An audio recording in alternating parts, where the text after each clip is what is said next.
হিমন্ত বিশ্ব শৰ্মাই নিজৰ মুখেৰে অকপট স্বীকাৰোক্তি দিছে যে এসপ্তাহলৈকে চৰকাৰখন যাবই পৰা নাছিল বানাক্ৰান্তৰ মাজলৈ আৰু তাৰ পাছতো যিখিনি ৰাইজে আজি সহায় সহযোগিতা কৰি এটকা দুটকাকৈ তুলি পেলাই এটুপ দুটুপ কৰি নিয়ৰৰ পানী পৰি ভৰি গ'ল বহল সাগৰ সদৃশ এটা পৰিস্থিতি কৰি বান সাহায্য গোটালে আপুনি মই নিজেই কোনোবা যাব নোৱাৰিলোঁ যদিও নিজেই আমি আনৰ জৰিয়তে বিশ্বাসযোগ্য সংগঠনেই হওক বা NGO হওক বা ব্যক্তি বিশেষে আমি যি প্ৰচেষ্টা হাতত ল'লে তাত আমি সাহায্য দিলোঁ আৰু সেই সাহায্যখিনি লাভ কৰিলে আৰু এসপ্তাহৰ পিছতে মুখ্যমন্ত্ৰী হিমন্ত বিশ্ব শৰ্মাই কোৱাৰ দৰে চৰকাৰখনে সাৰ পালে আৰু তাৰ পাছত এতিয়া কৈছে কি যে বানপানীৰ নামত সাহায্য দিয়াৰ প্ৰয়োজন নাই এনেকৈ দান পাত্ৰ লৈ পেলাই দোকানে দোকানে ঘূৰি থাকিব নালাগে দাবী ধমকি দিব নালাগে এটা কথা মানিছোঁ দাবী ধমকি কাকো দিব নালাগে দাবী ধমকি দি পেলাই বান সাহায্য কেতিয়াও সুধিব নালাগে কিন্তু এইখিনি আৰু এটা কথা ক'ম যে তেওঁ কৰিলে লীলা আৰু সাধাৰণ যিসকল লোক সেইসকলে কৰিলে ধৰি বান্ধি কিলা তেওঁ এতিয়া নিজেই কৈছিল দেখোন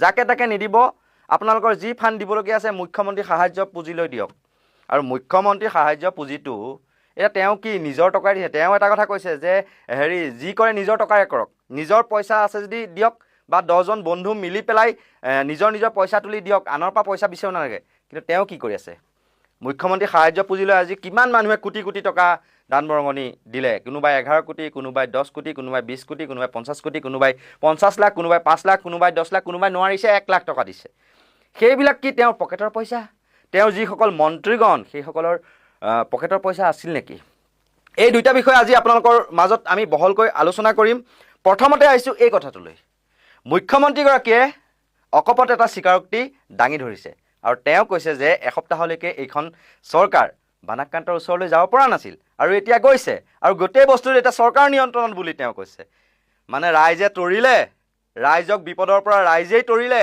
এসপ্তাহৰ পিছত অলপ পানী শুকাল আৰু পানী শুকোৱাৰ পিছত এতিয়া মানে সেলফি উঠিবলৈ মানুহক আবেগিক কৰি সাৱটি ধৰিবলৈ চেক মিলাবলৈ হাত এনেকৈ কৰিবলৈ জোকাৰিবলৈ এইবিলাক কৰিবলৈহে তোমালোকক চৰকাৰখন ৰাখিছে নেকি এখন কল্যাণকামী চৰকাৰৰ কাম কি এখন জনমুখী চৰকাৰৰ কাম কি তেওঁলোকৰ কাম হৈছে যদিহে জনগণ যিহেতু তেওঁলোকে জনগণই ভোট দি পেলাই জিকাই পেলাই চৰকাৰ পাতিছে গতিকে জনগণক দুৰ্যোগ বিপদৰ সময়ত বা প্ৰলয়ৰ সময়ত জনসাধাৰণক উদ্ধাৰ কৰা কিন্তু অকপট স্বীকাৰোক্তিত মুখ্যমন্ত্ৰী হিমন্ত বিশ্ব শৰ্মাই কৈ দিলে যে এসপ্তাহলৈকে চৰকাৰখন যাব পৰা নাছিল সেই বানাক্ৰান্ত অঞ্চললৈ শুনক তেওঁ কি কৈছিল সেই মন্তব্য আপোনালোকলৈ বুলি আগবঢ়াইছোঁ এতিয়া গোটেই পৰিৱেশটো চৰকাৰৰ নিয়ন্ত্ৰণত আহিছে তাত এতিয়া চৰকাৰে সকলো জেগাত যাব পাৰে প্ৰথম 7 দিনৰ কথাটো বেলেগ আছে যে চৰকাৰ যাব নোৱাৰিছে এতিয়া চৰকাৰ প্ৰতিটো জেগাত যাব পাৰে আৰু ৰাইজেও চৰকাৰৰ ওচৰত প্ৰত্যক্ষ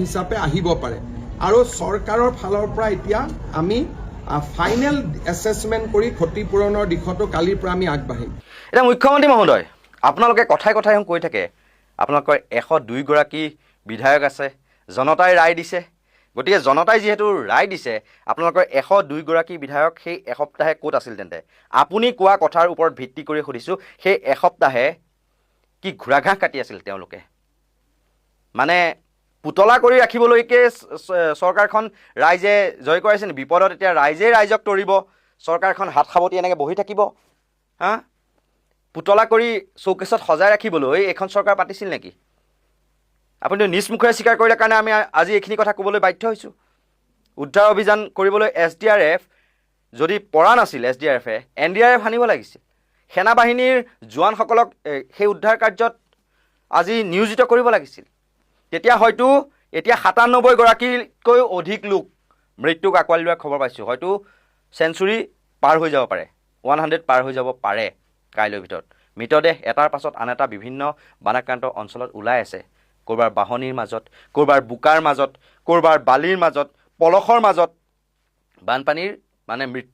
বানপানীত মৃত্যুযোগ্য হৈছে আজি সেই এসপ্তাহে যদি সেই জনতাই পাতি দিয়া চৰকাৰখনে তৎপৰতাৰে কাম কৰিলেহেঁতেন তেতিয়া ৰাইজে এনেকৈ বানাক্ৰান্তক উদ্ধাৰ অভিযান সাহায্য বিতৰণ ৰাইজৰ পৰা 2 এটকা খুজি মেলি এনেকৈ সহায় নকৰাহেঁতেন আজি ৰাইজমখা নিগমে মৰিলহেঁতেন আৰু মুখ্যমন্ত্ৰী মহোদয় আপুনি কৈছে যে চৰকাৰে এতিয়া গোটেই বিষয়টো চৰকাৰৰ অধীনত কৰি লৈছে গতিকে এতিয়া চৰকাৰে নিয়ন্ত্ৰণ কৰিব সকলো চৰকাৰ সোমাই গৈছে সেই অঞ্চলত তেতিয়াহ'লে এতিয়া বহু বানাক্ৰান্তই কিহৰ কাৰণে চৰকাৰী সাহায্য পোৱা নাই। বেংক একাউণ্ট নম্বৰ দিলে, আধাৰ কাৰ্ড দিলে, যি নথি পত্ৰ লাগে সেইখিনি দিলে, তাৰ পাছতো শিৱসাগৰ আৰু চৰাইদেউৰ কিয় বানাক্ৰান্তই সাংবাদিকৰ আগত ক'বলৈ বাধ্য হৈছে যে তেওঁলোকে সাহায্য লাভ কৰা নাই?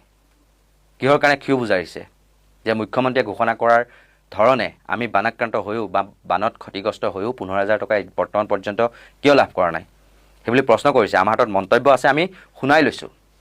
আমি বানত পুৰা কিনিলে ডুবি পানী ৰাস্তাত থাকিলো।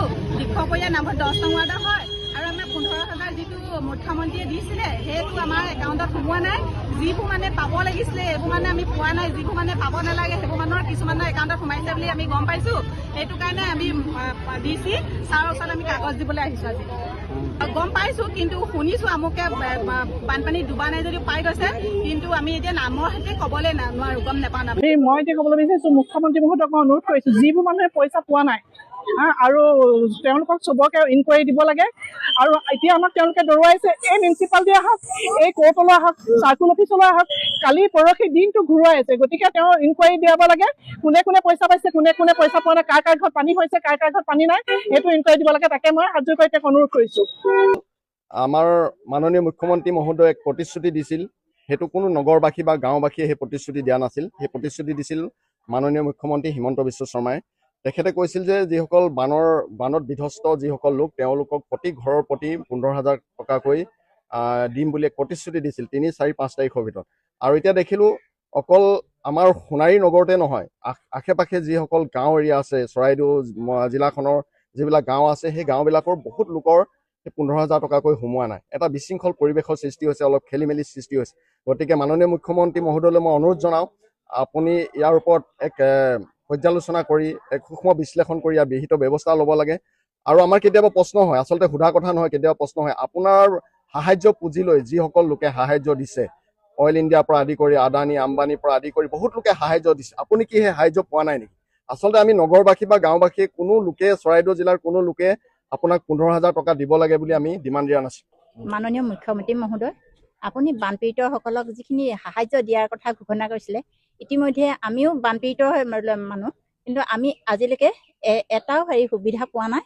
আৰু আমি আপুনি দিয়া যিটো 15,000 টকা আজিলৈকে আমাৰ একাউণ্টত সোমোৱা নাই। আমি কিন্তু একাউণ্টৰ নাম্বাৰ আৰু এইটো কি বুলি কয় আধাৰ কাৰ্ডটো দিছোঁ, কিন্তু আজিলৈকে আমাৰ একো আমি সহায় পোৱা নাই আপোনাৰ। এতিয়া মুখ্যমন্ত্ৰী মহোদয় আপুনিয়ে কওকচোন, যদিহে আপোনালোকৰ চৰকাৰখনে এই কামবিলাক নিয়াৰিকৈ পৰিচালনা কৰিলেহেঁতেন, যদিহে বানাক্ৰান্তক যদি ঘৰ বনাই দিলেহেঁতেন, মাত্ৰ 15,000 টকা এককালীন সাহায্য ঘোষণা কৰি বৰষুণৰ এটা টোপালৰ দৰে সহায় কৰিয়েই ক্ষান্ত থাকিলেহেঁতেন, এই লোকসকলক কি গতি হ'লহেঁতেন, কি বিলৈ বিপত্তি হ'লহেঁতেন? আজি ৰাইজে হাতে হাত ধৰি ভূপেন হাজৰিকা দেৱৰ যি গীত মানুহে মানুহৰ বাবে, যদিহে অকণো নাভাবে ভাবিব কোনেনো কোৱা সমনীয়া, ভাবিব কোনেনো কোৱা, এই গীতটিৰ আধাৰত যদিহে আজি 2 এটকাকৈ এনেকৈ গোটাই বান সাহায্য নিদিলেহেঁতেন, নিগমে মৰিলেহেঁতেন সকলো। হয়, কিছুমানে 2 নম্বৰী কৰিছে, সেইবোৰ ৰাইজৰ জালতো পৰিছে। ৰাইজে তেওঁলোকক প্ৰশ্ন সুধিছে, জবাবদিহি কৰিছে, আৰক্ষীক গতাই দিছে। কিন্তু এতিয়া এই দুৰ্যোগৰ সময়ত আপুনি তেওঁলোকক ধন্যবাদ তথা কৃতজ্ঞতাহে জ্ঞাপন কৰিব লাগিছিল। কিন্তু আপুনি ক'লে যে দান পাত্ৰ লৈ পেলাই বান সাহায্য খোজাৰ প্ৰয়োজন নাই, বা এতিয়া বান সাহায্য দিয়াৰো প্ৰয়োজন নাই, চৰকাৰ আহি গৈছে। সেই 7 দিন ক'ত মৰি আছিল তেন্তে? এতিয়া মুখ্যমন্ত্ৰী ডাঙৰীয়া, আপুনি যে কৈছিল সেই মন্তব্যটো যে চৰকাৰে মানে এতিয়া বান সাহায্য দিয়াৰ প্ৰয়োজন নাই বা দান পাত্ৰ লৈ পেলাই মানে বান সাহায্য খুজিবও নালাগে, এই সন্দৰ্ভত আমি কৈ নাথাকোঁ বিশেষ। মুখ্যমন্ত্ৰীৰ মুখৰ সেই মন্তব্যটো আপোনালোকলৈ বুলি আগবঢ়াইছোঁ, শুনি লওকচোন আপোনালোকে নিজেই। বানপানী নামত সাহায্য উঠোৱাৰ প্ৰয়োজন নাই। মই দেখিছোঁ যে বক্স লৈ আমি ৰাস্তাই ঘাটে পইচা তুলিছোঁ। বেলেগৰ পইচা তুলি আমি সাহায্য দিব নালাগে, নিজৰ টকাৰে যদি আমি পাৰোঁ সাহায্য দিব লাগে। আপুনি যদি মোৰ পৰা টকাটো তুলি আপোনাৰ বেনাৰখনত গৈ সাহায্য দিলে, তেতিয়াহ'লে মোৰটো তাত বান ৰিলিফ নহয়। মই দেখিছোঁ যে বহুতে টিং লগাই, স্কেনাৰ লগাই পইচা উঠাইছে, তাৰমানে নিজৰ পইচা নহয়, বেলেগৰ পইচা লৈ গৈ তাতে সেইটোতো মোৰ মতেদি ফ্লাড ৰিলিফ নহয়। আমি পুলিচকো নিৰ্দেশ দিছোঁ যাতে কোনো ক্ষেত্ৰতে দোকান পোহাৰ সাধাৰণ নাগৰিকৰ পৰা বলপূৰ্বকভাৱে ক'তো বান সাহায্য তোলা নহয়, কাৰণ এতিয়া গোটেই পৰিৱেশটো চৰকাৰৰ নিয়ন্ত্ৰণত আহিছে। তাত এতিয়া চৰকাৰে সকলো জেগাত যাব পাৰে। প্ৰথম 7 দিনৰ কথাটো বেলেগ আছে যে চৰকাৰ যাব নোৱাৰিছে, এতিয়া চৰকাৰ প্ৰতিটো জেগাত যাব পাৰে আৰু ৰাইজেও চৰকাৰৰ ওচৰত প্ৰত্যক্ষ হিচাপে আহিব পাৰে। আৰু চৰকাৰৰ ফালৰ পৰা এতিয়া আমি ফাইনেল এছেছমেণ্ট কৰি ক্ষতিপূৰণৰ দিশতো কালিৰ পৰা আমি আগবাঢ়িম। গতিকে যোনে নিজৰ পুঁজি দিব খোজে আমিতো আদৰণি জনাম যে মোৰ 10জন মই বন্ধু 2000 টকা তুলি আমি 20,000 দিব গৈছোঁ। কিন্তু 10জন লগ কৰি দোকানে দোকানে গৈ পইচা উঠাই পেলাই দিয়াৰতো কোনো মিনিং নাই, সি আমাৰ অসমৰ বদনাম মানে।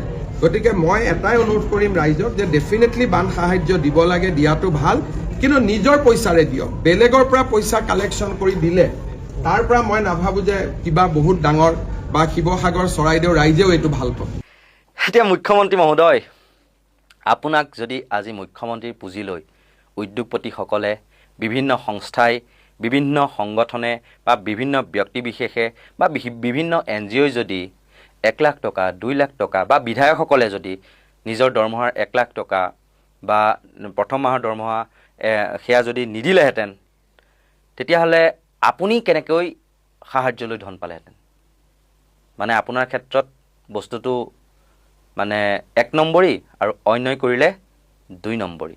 এতিয়া আপুনি পুলিচৰ ভয় খুৱাইছে, পুলিচৰ ভয় খুৱাই পেলাই মানে বানাক্ৰান্তক যাতে সহায় নকৰক, নিগমে মৰক, চৰকাৰে পিছত বাহ কৃতিত্বটো ল'ব সহায় কৰা বুলি দেখুৱাই। সেইটো কেনে কথা? আপুনি বা আপোনাৰ মন্ত্ৰীসকলে নিজৰ পকেটৰ ধনেৰে এই মুখ্যমন্ত্ৰী সাহায্য পুঁজিটো চলাই থকা নাই নহয়। সেয়া ৰাইজৰ ধন, ৰাইজৰ কৰ কাটলৰ ধনো আছে তাত। আজি বিভিন্ন ব্যৱসায়ীয়ে মুখ্যমন্ত্ৰী সাহায্য পুঁজিলৈ ধন আগবঢ়াইছে। বিভিন্ন বহিৰাজ্যৰ পৰা বিভিন্ন কণ্টেণ্ট ক্ৰিয়েটৰে মুখ্যমন্ত্ৰী সাহায্য পুঁজিলৈ ধন আগবঢ়াইছে, আছাম ৰিলিফ ফাণ্ডলৈ। সেইবিলাকতো আপোনালোকৰ নিজৰ পইচাৰে দিয়া নাই।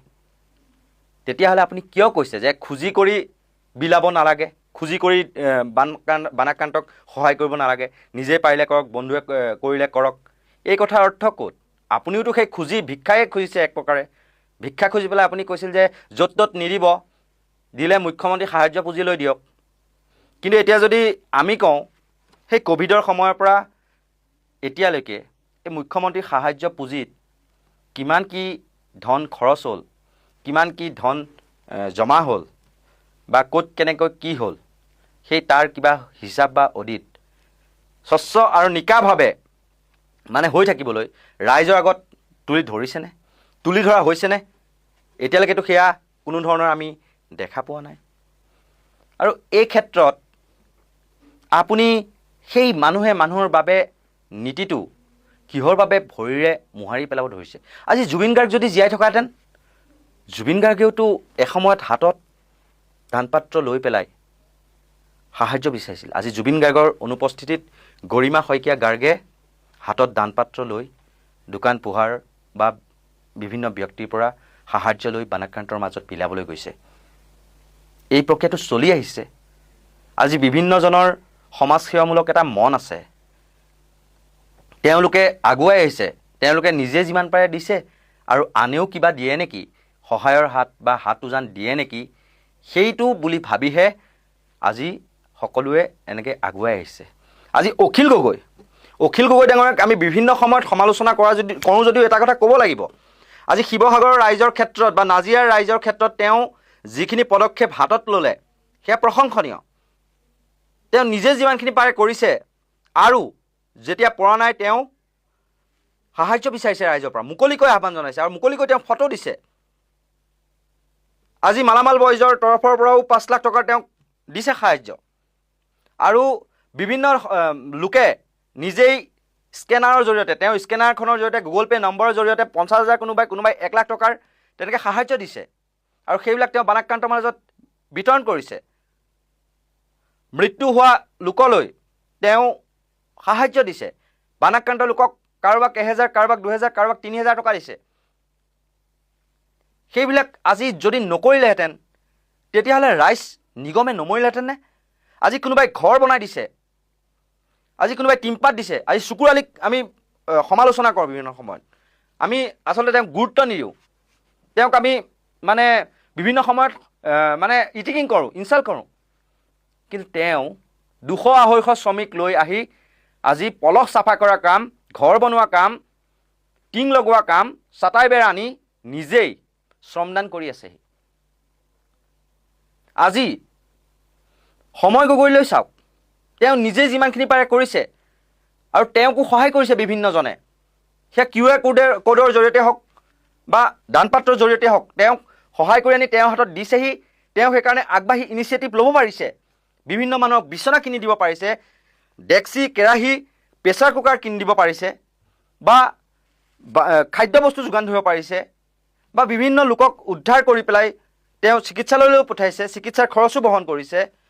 এই ক্ষেত্ৰত যদি সহায়ৰ হাত যদি আগ নবঢ়ালেহেঁতেন, আপোনাৰ কথা শুনি যদি দুখোজ যদি পিছুৱাই অহাহেঁতেন মানুহখিনি, কিমান এক দুৰ্গতি হ'লহেঁতেন। বানতকৈ ভয়াৱহ এক পাছৰ দুৰ্গতি আমি দেখিবলৈ পালোহেঁতেন। মানুহ আজি ৰোগত, বিভিন্ন ৰোগত আক্ৰান্ত হৈ পেলাই মৃত্যুক আঁকোৱালি ল'লেহেঁতেন। এই কথা আপুনি এবাৰমান নীৰৱে ভাবি চালেনে? আজি সেই মানৱ দৰদী যিসকল লোক সহায়ৰ হাত বঢ়াইছে, সেইসকলক আপুনি ধন্যবাদ বা কৃতজ্ঞতা জ্ঞাপন কৰিব লাগিছিল। কিন্তু নিজেই বাহটো ল'বলৈ, নিজৰ ফটা ঢোলটো কোবাবলৈ আপুনি ব্যস্ত থাকিল। কিয় মুখ্যমন্ত্ৰী মহোদয়? আপোনাক প্ৰশ্ন কৰিছোঁ আপোনাৰ মন্তব্যৰ বাবে। যিটো সময়ত আপুনি যিটো মন্তব্য কৰিব নালাগে আচলতে, সেই মন্তব্য কিয় কৰিলে? এইটো সময় হাতে হাত ধৰি জাতি, ধৰ্ম, বৰ্ণ নিৰ্বিশেষে ৰাজনীতিৰ ঊৰ্ধত গৈ সকলোৱে এই বিপদৰ পৰা পৰিত্ৰাণ পাব লাগে। এই জলপ্ৰলয়ৰ পৰা আমি উঠি আহিব লাগে। যিমানেই নহওক বাৰু, প্ৰকৃতি সৃষ্টই হওক বা মানৱ সৃষ্টই হওক। আজি বিভিন্ন ধৰণে অভিযোগ উত্থাপন হৈছে। বিজেপি নেতা আজি শিল খননৰ কামত জড়িত আছে, বিজেপি বিধায়ক জড়িত থকা বুলি অভিযোগ উত্থাপন হৈছে, আৰু তাৰ ফলতে এই মহাপ্ৰলয় হোৱা বুলি বিভিন্ন পক্ষই অভিযোগ উত্থাপন কৰিছে। এইবিলাক কি হ'ল তেন্তে? এইবিলাকৰ তদন্ত কেতিয়া কৰিব? আপুনি এইবিলাকৰ তদন্ত কৰি বানপানী নোহোৱাৰ এক স্থায়ী সমাধান আপুনি সূত্ৰ উলিয়াব লাগেনে? এনেকুৱা ধৰণৰ আঁফলা নীতিৰে কোনে কাৰ একাউণ্টত কি টকা দিলে, কেনেকৈ বানাক্ৰান্তক সহায় সহযোগিতা আগবঢ়ালে, তাৰ ওপৰত আপুনি বেছিকৈ গুৰুত্ব দিব লাগে। আজি কোনে শিলৰ চিণ্ডিকেট চলাই আছে? শিলৰ কোনে আজি কয়লা চিণ্ডিকেট চলাই আছে? কোনে আজি বালি চিণ্ডিকেট চলাই আছে? দিখৌ নদীৰ পাৰত, দৈয়াং নদীৰ পাৰত আজি কোনে শিলৰ খনন চলাই আছে? কোনে এনেকৈ মহাপ্ৰলয়, মানৱ সৃষ্ট মহাপ্ৰলয় নমাই আনিছে প্ৰকৃতিৰ ওপৰত ধ্বংসযজ্ঞ চলাই? তাৰ ওপৰত তদন্ত আপুনি ঘোষণা কৰিব লাগিছিল নে নাই? সেয়া কৰিলেনে? তাৰতো কোনো নাম গোন্ধই নাই। আপুনি নজনা, নুবুজা, নুশুনাৰ দৰে ভাও ধৰিলে। ক'ত হৈ আছে, কি হৈ আছে? কিন্তু 2019-2018 চনৰ পৰাই সেই কামটো হৈ আছে। দিখৌ নদীৰ পাৰত অবৈধভাৱে এনেদৰে খনন চলি আছে। কিন্তু সেয়া আপুনি নাজানে, নেদেখে, নুবুজে।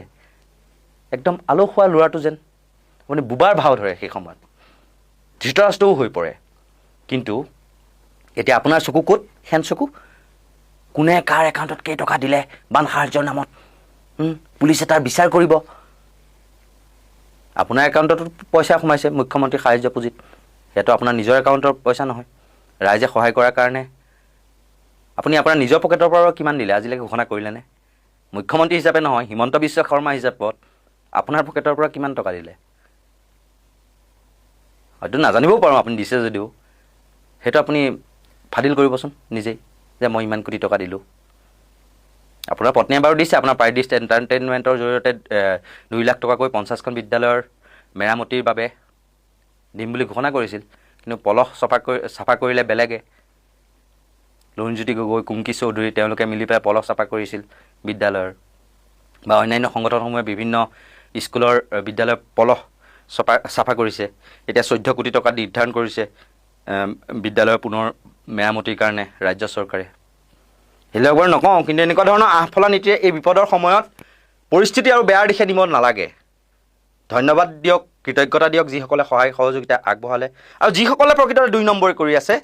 যদি নিজৰ পকেটৰ কথা চিন্তা কৰিছে, নিজৰ পেটটোৰ কথা চিন্তা কৰিছে, যদি হিচাপ দিয়া নাই, সেইসকলক ধৰক। কিন্তু এই দান পাত্ৰ লৈ পেলাই বান সাহাৰ্য বিচৰা সকলোকে আপুনি টানি নানিব। বান সাহাৰ্য দিয়াৰ প্ৰয়োজন নাই বুলি আপুনি নক'ব। গুড মৰ্ণিং মুখ্যমন্ত্ৰী মহোদয়। উজনিলৈ ওলাইছোঁ, নগাঁৱত মিটিং কৰি আকৌ উজনিলৈ আমি যাম। গতিকে আমি কৰা আকৌ ক'ৰবাত যদি সাহাৰ্য দিবলৈ যাওঁ, সেইটোৰ আপোনাৰ হিচাপ লাগে। এইবিলাক কথা বাদ দিলোঁ। মুখ্যমন্ত্ৰী মহোদয়ে নিজকে সোণৰ লগত তুলনা কৰিছে। মই মুখ্যমন্ত্ৰীক সুধিছোঁ, আপুনি KDM মিক্স সোণ নে 24 কেৰেট 916 সোণ আপোনাকতো মোৰ লগা নাই 916 সোণৰ নিচিনা আপুনি কৈছে মোক যিমানেই গালি পাৰে সিমানেই মোৰ চিট বৃদ্ধি হৈছে একদম যিমানেই গালি পাৰিছে নদীত একদম মানে বোৱা দি আপোনালৈ পইচা বৈছে পইচা বোৱাত আপুনি উস্তাদ পইচা লোৱাত উস্তাদ কাৰণে আজি অসমখনৰ এই অৱস্থালৈ আজি গতি কৰিলে আপুনি নিজকে সোণ বুলি কোৱাৰ পৰিৱৰ্তে আপোনাক আমি দুটামান কথা কৈছো আপুনি যদি সঁচাকে 916 সোণ পিয়ৰ যদি আপুনি সোণ তেতিয়াহ'লে আপোনাক এটা কথা কৈছো ৰাইজে যিটো সৰ্বত্ৰে কৈছে যে সুশান্ত বৰগোহাঁই ধৰ্মেশ্বৰ কোঁৱৰ পীযুষ হাজৰিকা এওঁলোক ইলিগেল মাইনিঙৰ লগত জড়িত মানে ব্যক্তি বুলি কৈছে সাহস হ'বনে যদি সোণৰ লগত তুলনা কৰিছে এওঁলোকক তদন্ত কমপ্লিট নোহোৱা পৰ্যন্ত CBI তদন্ত দি এওঁলোকক আপুনি মন্ত্ৰিত্ব পদৰ পৰা বৰখাস্ত কৰিব পৰা আপোনাৰ মানে সাহস হ'বনে দ্বিতীয়তে আপুনি কৈছে প্ৰমাণ সহকাৰে দিব লাগে কিহৰ প্ৰমাণ সহকাৰে দিব লাগে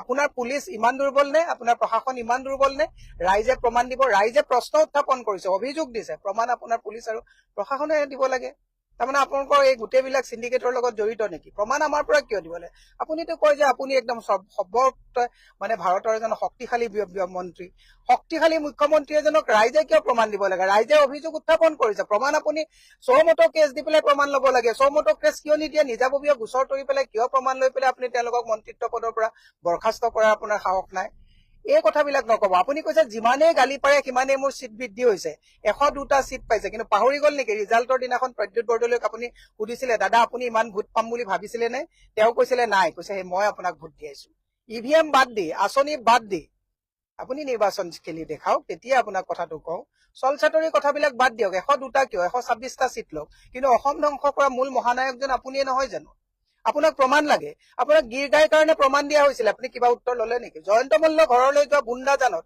আপোনাৰ লগত যে এতিয়া আপোনালোকৰ তাত যিবিলাকে আমাৰ লগত আন্দোলন কৰিছিল তলুৱা চেতিবলৈ আপোনালোকৰ তাত গ'ল এই বুন্দাজানৰ যে 100 ফুট ৰাস্তা এনক্ৰছ কৰি যে কৈলাশ শৰ্মাৰ নামত যে পথ বনাইছে এইটো আকৌ বেলেগ পথৰ কি প্ৰমাণ দিব লাগে প্ৰায় 3 কোটি টকাৰ ৰাজহুৱা পইচাৰে তাত পথ বনাইছে সেই পথটো ভাঙি দিবলৈ এক্সকেভেটৰ পঠাব পাৰিব নেকি জেচিবি পঠাব পাৰিব নেকি প্ৰমাণ আছে দেখোন তাত এই বিশ্বজিৎ দৈমাৰী যে অধ্যক্ষ তেওঁ যে উই মৰাৰ নামত বিভিন্ন কামৰ নামত যে কোটি কোটি টকা খৰচ কৰিছিলে প্ৰমাণ দেখোন সব আছিলে ৰঞ্জিত দাসে দিছিলে দেখোন বৰ্তমানৰ স্পিকাৰ কিহৰ প্ৰমাণৰ কথা কৈছে মুখ্যমন্ত্ৰী মই এটা কথা কৈছো আপুনি নিজকে সোণ বুলি কৈ আপুনি যদি সঁচাকে সোণ অসমৰ ৰাইজে সোণ পিধা বাদ দিয়ক কাৰণ এতিয়া সোণৰ প্ৰতি আপুনি ভেজাল পিয়ৰিটি চেক কৰিব লাগিব কাৰণ মুখ্যমন্ত্ৰী সোণ হ'বই নোৱাৰে আজি তাৰিখত অসমখন এনেকুৱা অৱস্থালৈ গুচি গৈছে মুখ্যমন্ত্ৰী হৈছে ইছ্যু ডাইভাৰ্ট কৰাত বিৰাট সিদ্ধহস্ত আজি তাৰিখত গোটেই অসমৰ উজনিত মানুহ মেচেকাৰ হৈ গৈছে জীৱিত থকা মানুহবিলাকৰ মৃত্যুৰ সৈতে এতিয়াও যুঁজি আছে মানুহে পলসৰ কোবত তাত থাকিব নোৱাৰা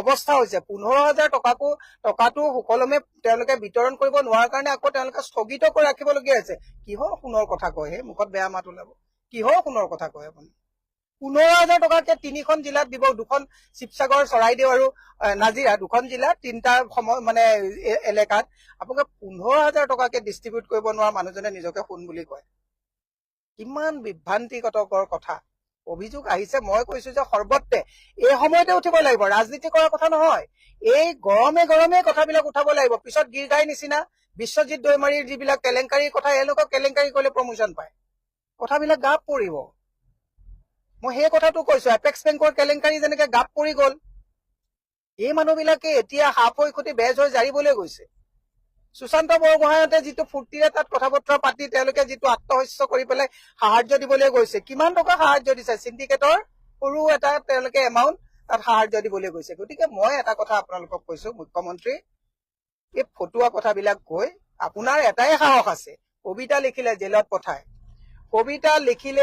পঠায় আপোনালোকে কোনোবা যদি ভূমিপুত্ৰৰ মাটিৰ অধিকাৰৰ কাৰণে আন্দোলন কৰে NSA লগাই দিব পাৰে সেইবোৰ সাহস আপোনাৰ ঠিকে আছে সাংবাদিকে যদি প্ৰশ্ন সোধে তোৰ মালিক কোন বুলি কৈ পেলাই আপুনি তাক চাকৰিৰ পৰা আঁতৰাব পাৰে সেইবোৰ ফকতীয়া মফচলীয়া আপোনাৰ সাহস ঠিকে আছে কিন্তু আপোনাক মই তেতিয়াহে সোণ বুলি ক'ম তেতিয়াহে সাহস থকা মানুহ মুখ্যমন্ত্ৰী বুলি ক'ম যেতিয়া সুশান্ত বৰগোহাঁই পীযুষ হাজৰিকা ধৰ্মেশ্বৰ কোঁৱৰৰ দৰে সিন্ডিকেটৰ দালালসকলক আপুনি মন্ত্ৰিত্বৰ পৰা আঁতৰাব পাৰিব কাৰণ আপুনি নোৱাৰে কাৰণ বিশ্বজিৎ দৈমাৰীক যদি আপুনি এই গোচৰত যদি মন্ত্ৰিত্ব নিদিলেহেঁতেন তেতিয়া কলোহেঁতেন যে এনকুৱাৰী চলিছে এপেক্স বেংকৰ বিশ্বজিৎ ফুকনৰ যদি এই কেলেংকাৰী গাপ নিদিলেহেঁতেন তেতিয়া আমি কলোহেঁতেন যে আপুনি সঁচাকে সোণৰ পবিত্ৰতাক অপবিত্ৰ নকৰিব আপুনি সোণ হবলৈ বহুত ডাঙৰ বহুত বাকী আছে আপুনি কয়লা হবও পৰা নাই কয়লাৰো এটা গুণগত মানদণ্ড আছে, ই ক'ৰবাত ইঞ্জিন চালিত চালনতে হওক ক'ৰবাতে হওক লাগে। কিন্তু আপুনি এটা কথা কৈ ঠিকেই কথা ক'লে যে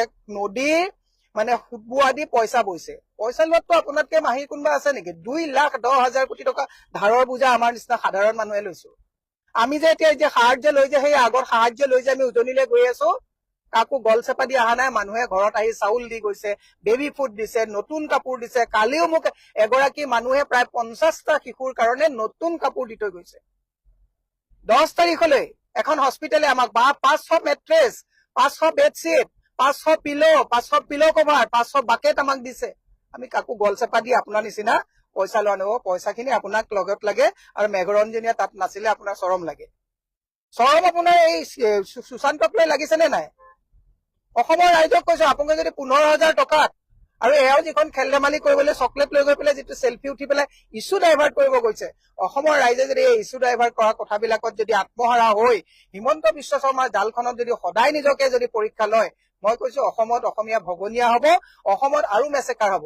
আপুনি দেখিছে এতিয়া আপুনি চাওক সোৱণশিৰি প্ৰজেক্টত NHPC চাই থাকক কি তাণ্ডৱ হবলৈ গৈ আছে। হাও লাগিছে, অভিশাপ লাগিছে। আপোনালোকে যিটো 100টা চিটৰ কথা কৈ পেলাই বহুত আজে বাজে কথা কৈছে, অভিশাপ লাগিছে। আগতে তৰুণ নগৰ নবীন নগৰত পানী হৈছিলে, এতিয়া গোটেই গুৱাহাটী জলমগ্ন হৈছে, গোটেই অসম জলমগ্ন হৈছে। আগতে বানপীড়িত অঞ্চল, বান আক্ৰান্ত অঞ্চল দুটা এটা আছিলে, আপোনালোকৰ ওপৰত হাও আৰু অভিশাপ লাগিছে। বিৰাই কাম নিদিব, বিৰাই কাম বেছি দিন নিদিব। মই সেইকাৰণে মুখ্যমন্ত্ৰী ডাঙৰীয়াক কৈছো, ইছ্যু ডাইভাৰ্ট কৰি মানুহক তুচ্ছ তাচ্ছিল্য নকৰিব। চেল্ফি উঠিবৰ কাৰণে ল'ৰা ছোৱালী এগাল সুশান্তহঁতক কৈ দিলে এনেও গোটাই দিব। চাব নেকি? মই এতিয়া যদি এইমাত্ৰ মই চামগুৰি গৈ আছো, নগাঁও গৈ আছো, চেল্ফি চাব নেকি? চেল্ফি দেখুৱাই দিব লাগে নেকি? মানুহে আমাৰো গালত চুই পেলাই এনেকে চেল্ফি উঠা ফটো লাগে যদি আপোনাক কওক, মই আপোনাৰ যিমান মানুহ গোট খাইছে সিমান মানুহ দি পেলাই আমি চেল্ফি উঠাই দিব পাৰিম। নিৰ্বাচন হাৰাটো কেনেকে হাৰিছো আপুনিও ভালকে জানে, বুজিলে? গতিকে মুখ্যমন্ত্ৰী কৈছো, ইছ্যু ডাইভাৰ্ট নকৰিব। সাহস আছে যদি এতিয়াও কৈছো, সোণৰ কথা নকলোহেঁতেন। সোণটো 916 সোণ হওক, এইবিলাক KDM মিক্স ভেজাল সোণ নহব, আৰু আপুনি সোণ হবই নোৱাৰে। আপুনি সোণ হব পাৰে নেকি? 2 লাখ কোটি টকা ধাৰ লগাইছে, টুল টেক্স গোটেইখন লগাই স্কুল বন্ধ কৰিছে। ল'ৰা ছোৱালীক এতিয়া আপুনি কিতাপ কাগজ দিয়াৰ কথা কৈছে, স্কুলেই নাই। অসমৰ ৰাইজক মই এটা বিনম্ৰভাৱে অনুৰোধ কৰিছো, বিধানসভাত এই শিক্ষামন্ত্ৰীজনে কৈছে প্ৰায় 6 লাখ ল'ৰা ছোৱালী স্কুল এৰিছে 2 বছৰ। কিহৰ স্কুলৰ কথা কয়? সোণৰ কথা কয়। মুখ্যমন্ত্ৰীক মই সেইকাৰণে ৰাতিপুৱাই কৈছো, উজনিলৈ গৈ আছো, মুখ্যমন্ত্ৰী এই কথাবিলাক সকলোৱে ধৰক। আৰু এই গৰমে গৰমে যদি আপোনালোকে নধৰে, ছেপ্টেম্বৰৰ পৰা ঠাণ্ডা দিন আহি যাব, আকৌ 2 দিনমান আপোনাৰ শুকান হব, মানুহে পাহৰি যাব। আৰু মই বাইদেউসকলকো কৈছো, আঁচনিৰ যে যিসকলে আঁচনিৰ পইচা পাইছে, আগতে কংগ্ৰেছৰ দিনতো দিছে, এতিয়াও দিছে, বেলেগ চৰকাৰ আহিলেও দিব। আত্মহাৰা হৈ গৈ য'ত মানুহে মাতৃয়ে পুত্ৰৰ শটো হাতত লৈ পেলাই হিয়াধিকাৰী কান্দিছে, আপোনালোকে কিহৰ মুখ্যমন্ত্ৰীৰ লগত চেল্ফি তুলিছে? আৰু সেইজন মুখ্যমন্ত্ৰী, যিজন মুখ্যমন্ত্ৰীয়ে চিণ্ডিকেট চলাই আছে সুশান্ত পীযুষহঁতক লগত লৈ পেলাই, দিয়ক আমাক জেলত ভৰাই দিয়ক, কোনো আপত্তি নাই। গুলিয়াই দিলে গুলিয়াই দিয়ক, কোনো আপত্তি নাই। কিন্তু আপুনি এনেকে তিলকে অসমৰ মানুহক বিপদলৈ ঠেলি দিয়াটো সহ্য কৰা নহব। আৰু অসমৰ ৰাইজকো মই আপোনালোকক কৈছো, অসমৰ মাতৃ সমাজকো আপোনালোকক কৈছো, আপোনালোকে প্ৰশ্ন কৰাৰ পৰিৱৰ্তে আপোনালোকে কিহৰ চেল্ফিৰ কথা কবলৈ কৈছে? এই শিশুবিলাকক যে এতিয়া চকলেট দিবলৈ গৈছে, শিশুবিলাকৰ যে ভৱিষ্যত শেষ কৰি দিলে, এখন ঘৰ ভাঙি দিলে, এই কথাবিলাক মাতৃ সমাজে প্ৰশ্ন নকৰিব নেকি? কেনেকুৱা মাতৃ সমাজক মই সেইকাৰণে কৈছো, দুগৰাকী মানে 15,000 টকা লৈ পেলাই বৰ টকালি মাৰিছে। আপোনালোকক 15,000 টকা দিছে, 1,000 কোটি টকাৰ তেওঁলোকে ডনেশ্যন কালেক্ট কৰিছে। এই কথাবিলাক অসমৰ ৰাইজে জনা উচিত। সৰ্বত্ৰে একচুৱেলি এওঁলোকৰ বিৰুদ্ধে প্ৰতিবাদ হব লাগে। দগাবাজ বিলাকে যাতে অসমৰ দায়িত্ব নলয়, তাৰ কাৰণে অসমৰ সুধী সমাজ সষ্টম হৈ তেওঁলোকক প্ৰশ্ন কৰাৰ সময়। এই সময় 60-40 কৰাৰ সময় নহয়। এই সময় সন্মুখত চুমা খাই আৰু পিছত গালি পৰা সময় নহয়। এই সময় সন্মুখৰ পৰা প্ৰশ্ন কৰাৰ সময়। অসমৰ প্ৰত্যেকজনে প্ৰশ্ন কৰক যে আজি নাজিৰাত কিয় এই অৱস্থা হ'ল। দেৱব্ৰত শইকীয়া ডাঙৰীয়াই 2018 চনত PIL কৰি পেলাই কৈছিলে যে এই ইলিগেল মাইনিং যদি বন্ধ নকৰে, এতিয়া যিজন তাত হিমন্ত বিশ্ব শৰ্মাৰ একদম পুৰা বিশ্বস্ত ভূপেন বৰাই কয়লাৰ চিণ্ডিকেটৰ মালিক কোন নধৰা পৰ্যন্ত তেওঁ এই কথাবিলাক কৈছিল। এইবিলাক মই লিংকত দি দিম কিবিলাক কথা কৈছিল। আমি কংগ্ৰেছৰ দিনত আমি ৰাইজৰ জ্ঞাতাৰ্থে কথাবিলাক কৈ আছো। গতিকে মই এটা কথা কৈছো, বহুতে কব কংগ্ৰেছৰ দিনত, আৰে কংগ্ৰেছৰ দিনততো বেয়া কাম হৈছিল কাৰণে তোমালোকক চৰকাৰলৈ আনিছা, সেইকাৰণে তোমালোকক চৰকাৰলৈ আনিছে। কংগ্ৰেছে যদি বেয়া কৰিছিলে তাৰমানে তোমালোকে সেইটোৱে অনুকৰণ কৰিবা নেকি? তোমালোকে বিশ্বগুৰুৰ কথা কয়, সবকা সাথ সবকা বিকাশৰ কথা কয়। মই দীঘলীয়া আৰু নকওঁ, খালি এটা কথাই কৈছো, অসমৰ ৰাইজে যদি গোটেই কথাখিনি যদি ভালকে এতিয়াও হৃদয়ংগম নকৰে, অসমত অসমীয়া ভগনীয়া হব। জুবিন গাৰ্গৰ কথাটো ইছ্যু ডাইভাৰ্ট হৈ গল। জুবিন গাৰ্গ মানুহে পাহৰিলে, আৰু এতিয়া এই জুবিন গাৰ্গক পাহৰা দিয়ে 2-4জন আমাৰ নিচিনা মানুহে জুবিন গাৰ্গক মনত ৰাখিছে। জুবিন ক্ষেত্ৰৰ আগেদি এতিয়া গৈ আছো, চাব আপোনালোকে জুবিন ক্ষেত্ৰৰ কামো স্থগিত হৈ গ'ল, শ্ল' হৈ গ'ল। মুখ্যমন্ত্ৰী ইছ্যু ডাইভাৰ্ট কৰা সাংঘাতিক। জুবিন গাৰ্গৰ নিচিনা মানুহক হত্যা কৰা হ'ল। এই 15,000 টকা পোৱা মানুহসকলে যদি ভাবিছে, বাইদেউসকলে যদি ভাবিছে চেলফিতে সন্তুষ্ট হ'ব, আপোনাৰ কোলাত থকা গৰ্ভত থকা সন্তানটি যে ভৱিষ্যত অন্ধকাৰলৈ এইজন মুখ্যমন্ত্ৰীৰ দিনত গুচি গ'ল। মই কৈছো স্বাধীনতাৰ পিছত এনেকুৱা অসমক একদম খোল্লা লুণ্ঠন কৰা মুখ্যমন্ত্ৰী দেখা নাই। তেওঁ সোণৰ কথা কয়, কয়লা হবলৈ চেষ্টা কৰক, কয়লাৰো এটা গুণগত মানদণ্ড আছে। যেতিয়া এই উজনি অসমৰ মানুহ বানত ককবকাই আছিলে, সেই সময়ছোৱাত আমি দেখিছো অসমৰ ৰাইজে সহায়ৰ হাত আগবঢ়াইছিলে। স্বতঃস্ফূৰ্তভাৱে আপোনাৰ ইনফ্লুৱেঞ্চাৰ বিলাক আহিছিলে, ইউটিউবাৰ বিলাক আহিছে, অসমৰ ৰাইজে স্বতঃস্ফূৰ্তভাৱে আগবাঢ়ি আহি বিপদত থকা মানুহক উদ্ধাৰ কৰিছিলে। আৰু সেই সময়ত হিমন্ত বিশ্ব শৰ্মা শুই আছিলে, মিছা কথা কৈ লাভ নাই। তেওঁ ফিল্ডত নাছিলে সেই সময়ত, আমি আছো। আৰু তেওঁ এতিয়া কবলৈ আহিছে যে যিসকলে বিপদৰ সময়ত ককবকাই থকা মানুহক উদ্ধাৰ কৰিছিলে, সহায়ৰ হাত আগবঢ়াইছিলে, সেই মানুহবিলাকৰ এগেইনষ্টত তেওঁ বোলে এতিয়া একশ্যন ল'ব। তেওঁ পুলিচৰ ভাবুকি দিবলৈ আহিছে, পুলিচ লগোৱাৰ ভাবুকি দিবলৈ আহিছে, আজি CID লগোৱাৰ তেওঁ ভাবুকি দিবলৈ আহিছে। লাজ নালাগেনে? যিটো সময়ত আপোনাৰ অসমৰ বিপদগ্ৰস্ত মানুহক, আজি আপোনাৰ নেপালী খুটি, আজি আপোনাৰ বিহুবৰ, গোটেই মানে আপোনাৰ শিৱসাগৰ, নাজিৰা যিমান মানুহ আচলতে পানীত ডুবি আছিলে, এই প্ৰলয়ংকাৰী বানত যেনেকুৱাকে হাহাকাৰ এটা পৰিস্থিতিৰ মাজত মানুহবিলাক জীয়াই থাকিবলগীয়া হৈছিলে, সেই সময়ছোৱাত আপোনাৰ দেৱদূত হৈ অসমৰ ৰাইজে আগবাঢ়ি আহিছে। আৰু সেই মানুহৰ ওচৰত আজি মুখ্যমন্ত্ৰী হিমন্ত বিশ্ব শৰ্মাই সেই মানুহৰ ওচৰত তেওঁ আচলতে ক্ষমা নিবিচাৰি, সেই মানুহবিলাকক ধন্যবাদ নিদি তেওঁ ওলোটাই সেই মানুহবিলাকক জগৰীয়া কৰিবলৈ আহিছে। সেই মানুহবিলাকৰ বিৰুদ্ধে এতিয়া পুলিচৰ ভয় দেখুৱাবলৈ আহিছে। সেই কথা আমি কোনো কাৰণতে গ্ৰহণ কৰিব নোৱাৰো। মুখ্যমন্ত্ৰী ডাঙৰীয়া, আপুনি কি মানে কোন ফালৰ পৰা, কোনটো এংগুলৰ পৰা এই মানুহবিলাকৰ এগেইনষ্টত আচলতে আপোনাৰ ব্যৱস্থা লোৱাৰ কথা কৈছে? আপোনাৰ মগজুটো ঠিক আছে নে নাই? সঁচাই কৈছো কথাটো, আপোনাৰ মগজুটো ঠিক আছে নে নাই? আজি আমি দেখিছো সকলোৱে চেষ্টা কৰিছে, যিমান পাৰে যি পাৰে নিজৰ সামৰ্থ্য অনুসৰি সকলোকে সহায় কৰিছে। সেইটো তেওঁৰ চকু লাগিছে কিয়? মানে তেওঁৰ CM ফাণ্ডত সোমোৱা নাই পইচা নেকি?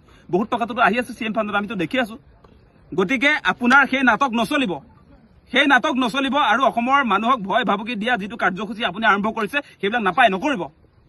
আজি আপোনাৰ কোনোবাই সেই লণ্ডনত গৈ আপোনাৰ আৰ্থিক সাহায্য বিচাৰিছে, কি বুলি বিচাৰিছে? নিজৰ কলা প্ৰদৰ্শন কৰি বিপদত নিজৰ মানুহ আপোনাৰ পানীত ডুবি আছে, যোনে যি পাৰে, তাততো কোনো জবৰদস্তি নাই।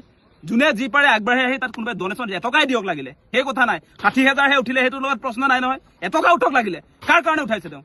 অসমৰ ৰাইজে যিবিলাক বিপদত পৰিছে, যিবিলাক বানত আচলতে ক্ষতি হৈছে, যিবিলাক মানুহ মৃত্যুমুখত পৰিছে, তেওঁলোকক এটকা 10 পইচা হওক লাগিলে দিবৰ কাৰণে তেওঁ চেষ্টা কৰিছে। সেইটোক তেওঁ সমালোচনা কৰিবলৈ আহিছে। তেওঁ কি ভিক্ষা কৰিবলৈ লাজ পায়? ভিক্ষাৰী নিজে, আটাইতকৈ অসমৰ যদি ডাঙৰ ভিক্ষাৰী হয় তেওঁ নিজে প্ৰতিটো মুহূৰ্তত মানুহৰ পৰা ডনেশ্যন লয়। আৰু তেওঁ এতিয়া অসমৰ ৰাইজক আচলতে ভিক্ষা মাগিছে বুলি কাৰোবাক ক'বলৈ আৰম্ভ কৰিছে। লাজ পাব লাগে মুখ্যমন্ত্ৰীগৰাকীয়ে। এনেকুৱা ধৰণৰ কথাত অসমবাসী ৰাইজে যাতে ভুল নাযায় তাৰ কাৰণে আহ্বান জনাইছো। কোনোবা মানুহে ডনেশ্যন বক্স লৈ বানপীড়িত ৰাইজৰ সাহায্যৰ কাৰণে আচলতে তেওঁলোকে দোকানে দোকানে বা মানুহৰ ঘৰে ঘৰে ঘূৰিছে, আৰু ৰাইজেও তাত যি পাৰে তেনেকৈ সহায় কৰিছে। এতিয়া মোৰ ঘৰ গুৱাহাটীত, মোৰ গাঁৱৰ মানুহে 50 টকা, 20 টকা, 10 টকা দিব বিচাৰিছে এই ৰাইজৰ কাৰণে, বানপীড়িত ৰাইজৰ কাৰণে। সেই 20 টকা যে দিব গুৱাহাটীৰ মানুহজনে, সেই 20 টকাটো দিবৰ কাৰণে তেওঁৰ সামৰ্থ্যটো আছে। তেওঁ এই শিৱসাগৰলৈ আহি এই নেপালী খুটিলৈ আহিবৰ কাৰণে তেওঁৰ আচলতে 1200 টকাটো নাই, তেওঁৰ 20 টকাটো আছে। কিন্তু তেনেকে তেওঁলোকে এই বানপীড়িত ৰাইজক উদ্ধাৰ কৰা যিটো আমাৰ কাৰ্যসূচী, যিটো অভিযান, মানুহে মানুহৰ বাবে যিটো অভিযান, তাত সহায়ৰ হাত আগবঢ়াইছে নিজে আৰু তাত অংশীদাৰ হৈছে। আৰু সেই কথাটো মুখ্যমন্ত্ৰীয়ে আচলতে আপোনাৰ বেয়া পাইছে। এইটো কি? সেই মানুহজন ঠিকে আছে নাই? সেই প্ৰশ্নটোৱে মই সুধি আছো বাৰম্বাৰ, যে সঁচাকে মুখ্যমন্ত্ৰী হিমন্ত বিশ্ব শৰ্মাৰ মগজু বিকৃতি ঘটিছে নে কি? সেই প্ৰশ্নটো আমি সুধিছো। সেইটোতো বেয়া কথা নহয়। তাততো কোনো আপোনাৰ ভয় ভাবুকি দি পইচা কালেকশ্যন নকৰে। তাত কালেকশ্যনটো কেনেকুৱাকৈ কৰা হয়? যোনে যি পায় তাত বাকচত লিখাই থাকে বান সাহায্য বুলি, আৰু তাত আপোনাৰ ভয় ভাবুকি দি কাৰোবাক দম দি দোকানতে হওক য'তে নহওক সেই টকা কোনেও নুতুলে, আমি দেখা নাই। হিমন্ত বিশ্ব শৰ্মাই দেখিছে যদি ৰাজহুৱা কৰিব লাগে। তেওঁ যদি সেইটো দেখিছে কোনোবাই ভয় ভাবুকি দি পইচা সংগ্ৰহ কৰিছে, তেতিয়াহ'লে এইটো ৰাজহুৱা কৰিব লাগে।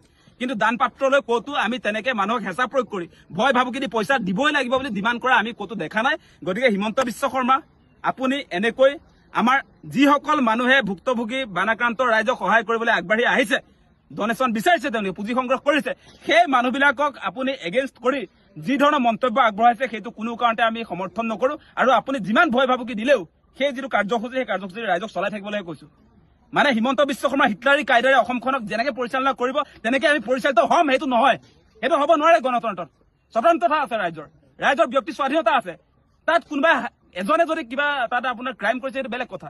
কিন্তু আমি দেখিছো যে আজি আপোনাৰ জুবিনদাৰ পত্নী, জুবিনে আগতে কৰিছিলে, তেওঁ নিজে আগবাঢ়ি আহি বিপদগ্ৰস্ত আপোনাৰ ৰাইজৰ সহায়ৰ হাত আগবঢ়াবৰ কাৰণে তেওঁলোকেও ডনেশ্যন বাকচত আপোনাৰ পইচা সংগ্ৰহ কৰিছে। তাৰ মানে কি? তেওঁ পইচা মাৰিবৰ কাৰণে সংগ্ৰহ কৰিছে নেকি?